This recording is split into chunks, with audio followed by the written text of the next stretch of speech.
আসসালামু আলাইকুম। ডাউন ছাদের ভিতরে ডাউন ছাদ মিলালাম, মানে ডাউন ছাদের ভিতরে কিছু কাজ করলাম 4 ইঞ্চি পাইপের। তো এটা হচ্ছে লং ট্যাপ ওয়েস্টেজ লাইন, এখানে বাথরুমের ওয়েস্টেজ লাইনটা এই জায়গাতে পড়েছে।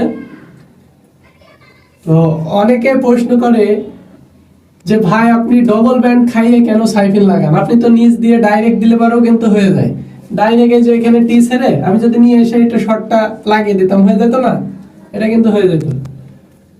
তো আমি এই ডবল ব্যান্ডটা কেন খাওয়াই, ডবল ব্যান্ডটা এই কারণে খাওয়াই যাতে এই যে আমার এই যে শর্টটা আমি লাগাচ্ছি এই শর্টটা যেন ছোট হয়, শর্টটা যেন ছোট হয়, আমি যেন জালিটা তুলে এই এখানে যদি এই সাইফিনটা যদি কখনো জ্যাম হয় সেই ক্ষেত্রে আপনার উপর থেকে হাত দিয়ে দেখা যাচ্ছে যে ক্লিয়ার করতে পারবে কখনো যদি জ্যাম হয়।